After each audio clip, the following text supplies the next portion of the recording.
Head back home, you penniless, unemployed hag. What's the scam with you tagging along on this trip, gratis?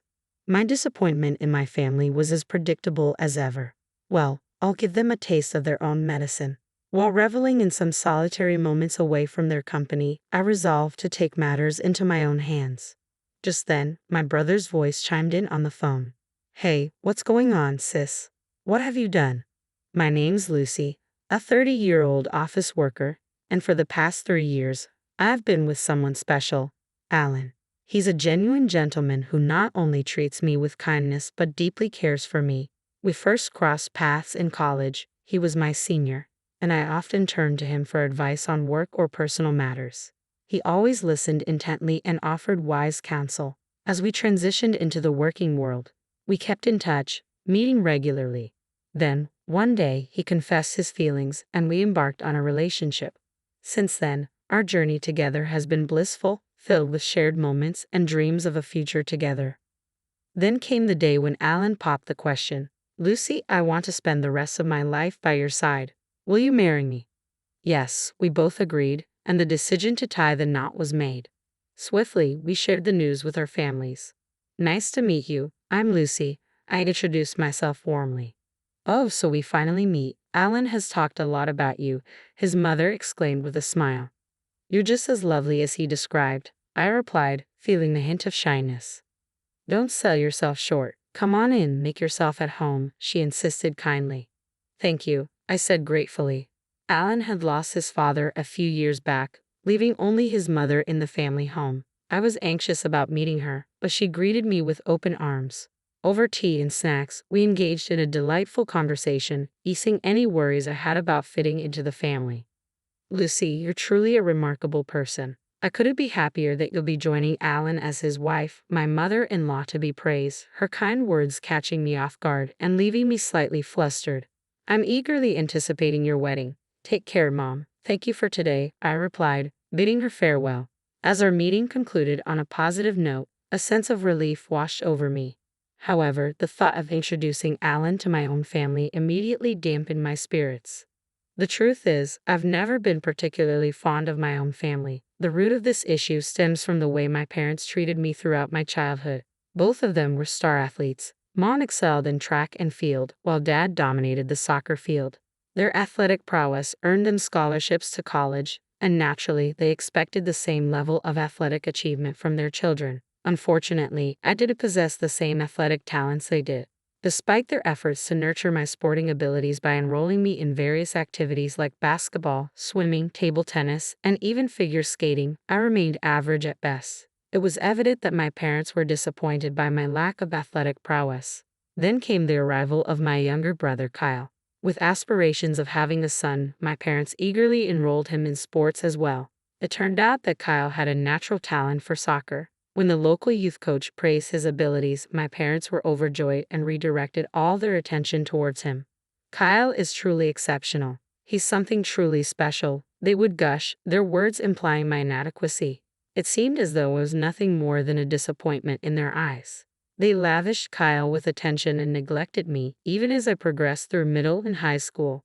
While I dedicated myself to my studies and excelled academically, they dismissed my achievements, claiming that academic success held no real value. When I expressed my desire to attend college, they brushed it off, citing financial constraints, so I relied on scholarships to pursue higher education. Meanwhile, Kyle continued to thrive in soccer, earning himself a scholarship to high school. My parents couldn't contain their excitement. He's destined for greatness. We'll do anything for Kyle. Growing up in the shadow of such adoration, Kyle began to look down on me. Lucy, you're such a failure and a curse. Even Mom and Dad can't stand you. If you weren't around, they could invest all their resources in me. You're just dragging us down. Kyle's hurtful words were a regular occurrence, and my parents never intervened to correct him. You truly are a burden. Spending money on you is just a waste, echoed their sentiment, further crushing my already fragile self-esteem. Despite managing to secure admission to a decent college and landing a job at a reputable company, my sense of worth remained battered, perpetually overshadowed by Kyle's accomplishments. He effortlessly earned yet another soccer scholarship for college, and my parents beamed with pride. Meanwhile, I was struggling to make ends meet. burdened by student loan debt. While Kyle continued to bask in the warmth of parental affection, living at home, pursuing his education, and indulging in soccer, the road to professional success proved arduous. Eventually, Kyle's dreams of going pro fizzled out, and he had to settle for a regular job. Yet my parents remained steadfast in their pride, and Kyle continued to enjoy the comforts of home, content in his own bubble. Every Christmas, when our extended family gathered, my parents insisted on my presence. They would introduce me as their disappointing daughter while lavishing praise upon Kyle, their pride and joy. But Lucy is thriving, she has a stable job, relatives would interject. No, Kyle is far more impressive. My parents would dismiss their comments, leaving me disheartened each time. It became a pattern. My family's consistent favoritism towards my brother, their disregard for my achievements. Eventually, I stopped attending these gatherings altogether. I avoided family events and hesitated to introduce my fiancé to them, knowing how they would treat him. Despite being aware of my family's attitude, Alan insisted on a family meeting. So, after years of avoidance, I made the decision to return home. I called my mom to share the news. "What? No, how have you been?" Or "It's been too long." Her response was devoid of warmth or interest, a stark reminder of how little I mattered in their eyes, even after all this time. "It's been years since you reached out. What's the matter now?" My mom's voice came through, devoid of any warmth. Well, I'm getting married, and my fiancé wants to meet the family. Could we arrange that?" I stuttered nervously. "Why bother with all that hassle? Just tie the knot and be done with it." Her response was disappointingly cold. Just as I was processing her words, Kyle's voice cut in. "Mom, who are you talking to?" he inquired. "It's Lucy. She's talking about having a family meeting because she's getting married." "Really? That sounds amusing. I'd love to see who this guy is." "Let's invite them," Kyle chimed in, his tone dripping with sarcasm. "Fine, if Kyle insists," my mom relented, her tone lacking enthusiasm. "All right, you can come for the meeting," she added, a hint of obligation in her voice. After overhearing their conversation, I felt a whirlwind of emotions. Despite their lukewarm invitation, I reasoned that they did express some desire to see me. So, on my next day off, I made the decision to visit my family. "Just be prepared for the worst. They might not treat you well," Alan cautioned me. "Yeah, I understand. But from that brief phone call, it sounds like you have quite the family dynamic," I replied, trying to lighten the mood. "This isn't a laughing matter. I've had my fair share of struggles with them," Alan reminded me solemnly. "I insist on meeting your family before we tie the knot. We'll keep it brief, all right?" I urged Alan as we drove to my family home.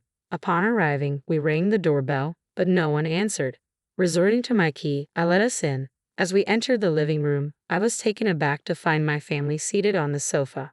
What surprised me even more was the presence of an unfamiliar young woman. Deciding to start with a simple greeting, I spoke up. "Hello, everyone. It's been a while. This is my fiancé, Alan. Pleasure to meet you all." I introduced Alan, prompting my family's gaze to shift towards him. Well, I half expected Lucy to bring home some dull, unremarkable fellow, but you seem all right, Kyle remarked crudely, eliciting an awkward chuckle from Alan. "Kyle, who's the woman next to you?" "Your girlfriend." I couldn't hide my irritation at Kyle for bringing an unexpected guest to our pre-planned family gathering. But Kyle's response caught me off guard. "She's my wife, Mia. We've been living here since we got married." He dropped the bombshell casually. "What? Wife?" My eyes widened in disbelief. "You got married?" I was stunned, the news hitting me like a ton of bricks. "Yeah, last year," Kyle confirmed, seemingly unfazed. I was left speechless, grappling with the realization that my own brother had tied the knot without even informing me. As I tried to process this revelation, my raised voice drew Mom's annoyance. "You're too nosy. It's none of your business if Kyle got married," she snapped, brushing off my concerns. I felt a mix of hurt and betrayal. Dad then turned his attention to Alan, ignoring the tension in the room. "I'm not particularly interested, but what do you do for a living?"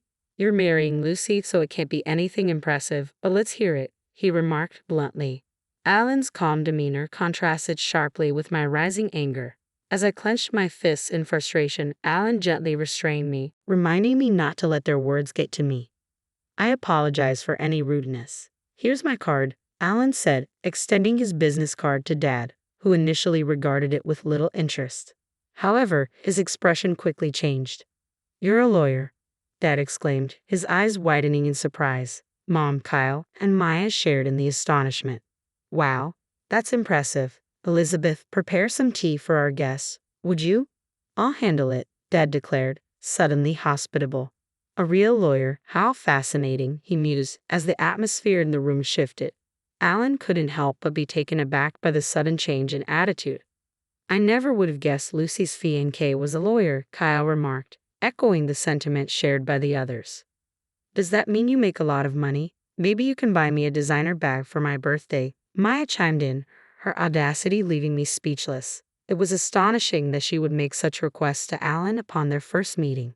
Nevertheless, Alan responded with a smile, handling the situation with grace.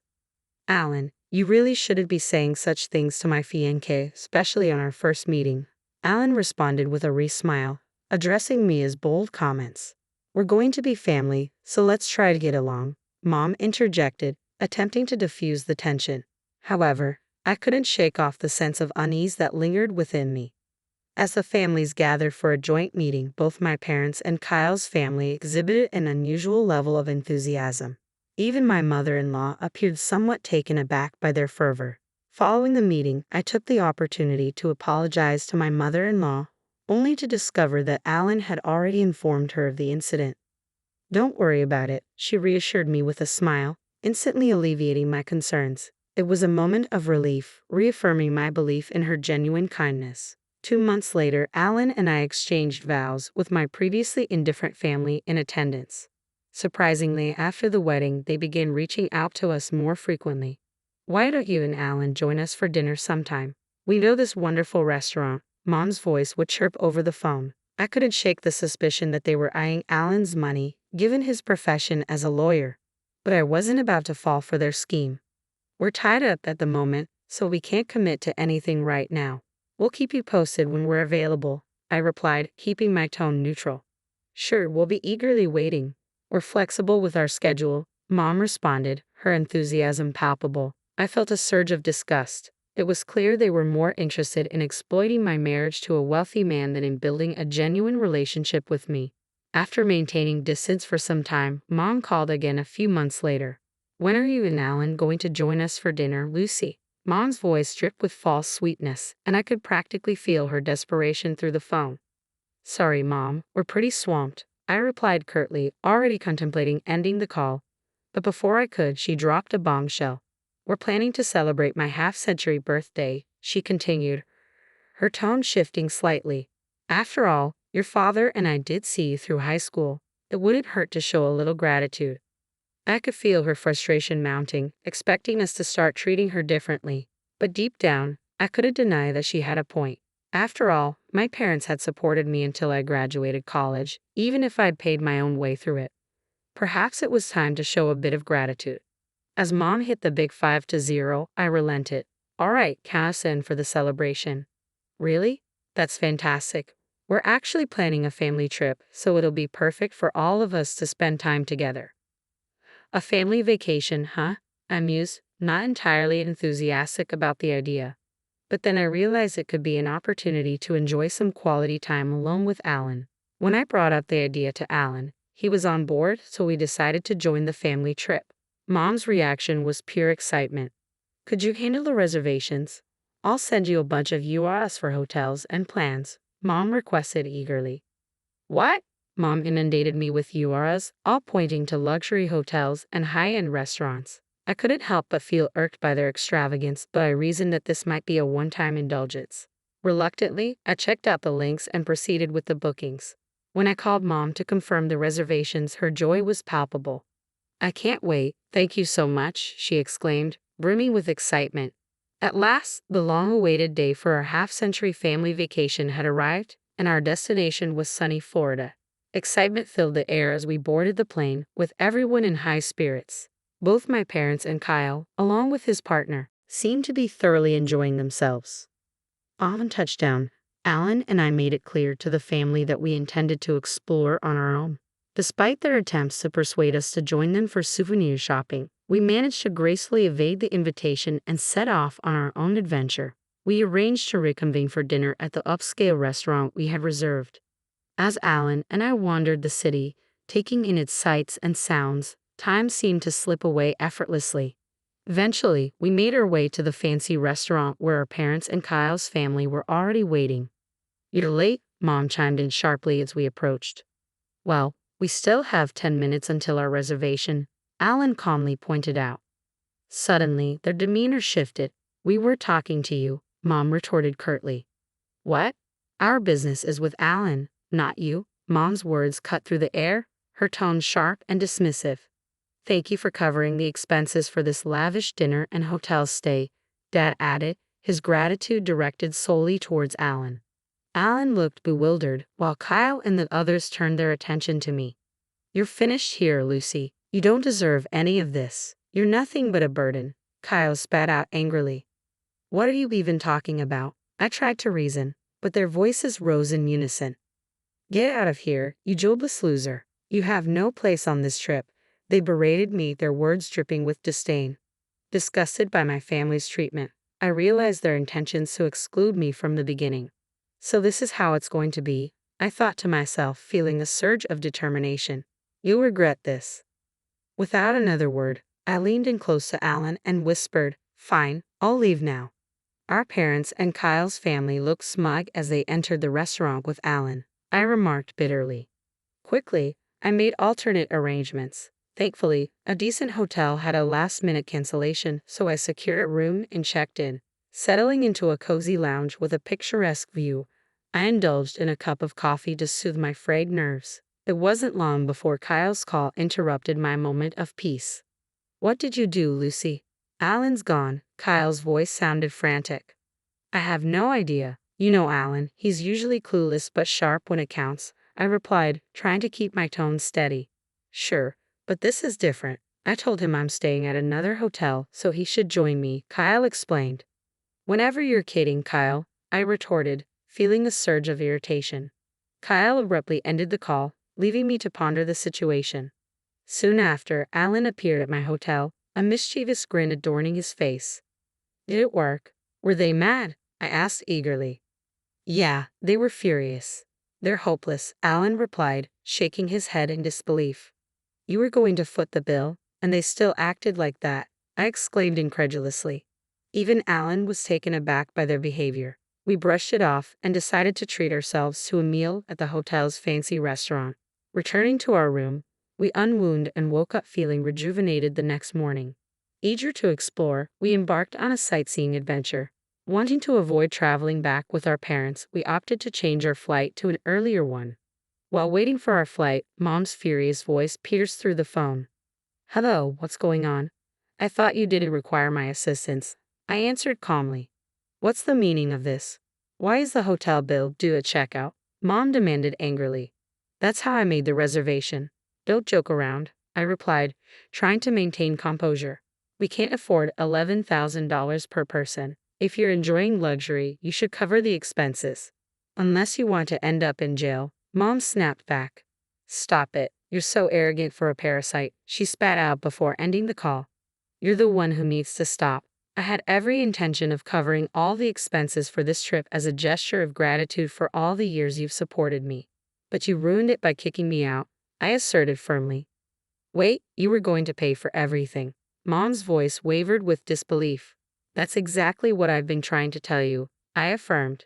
"There's no way you could afford something like that," Mom countered skeptically. "Don't underestimate me. I work at the headquarters of a major corporation and hold a managerial position. I earn significantly more than Dad and have substantial savings," I explained calmly. "Really?" Mom was left speechless, but at that point, it hardly mattered. I had made my decision to sever ties completely. "I have to board the plane now, so goodbye," I stated, ending the conversation abruptly. "Wait, hold on," I muttered before swiftly ending the call and blocking all their numbers. Fortunately, they were unaware of our address or workplaces, preventing any unexpected visits. However, my Nave family made a reckless move by storming the law firm listed on Alan's business card. Their disruptive behavior led to chaos, with Kyle even causing damage to office equipment, resulting in their arrest. After indulging in an extravagant family trip, They now face the consequences of their actions, hefty damages and fines to pay. Dad and Kyle were subsequently terminated from their jobs, and now they all struggle to make ends meet with part-time employment, trapped in a cycle of poverty and constant conflict. It's a stark lesson in be what you sow. On the other hand, Alan and I continue to lead a contented life. I'm overjoyed to announce that I'm expecting, and we recently welcomed our beautiful daughter into the world, celebrating the momentous occasion with my supportive mother-in-law. Moving forward, I intend to cherish my true family, Alan, my mother-in-law, and our daughter, and embrace a life filled with happiness and fulfillment.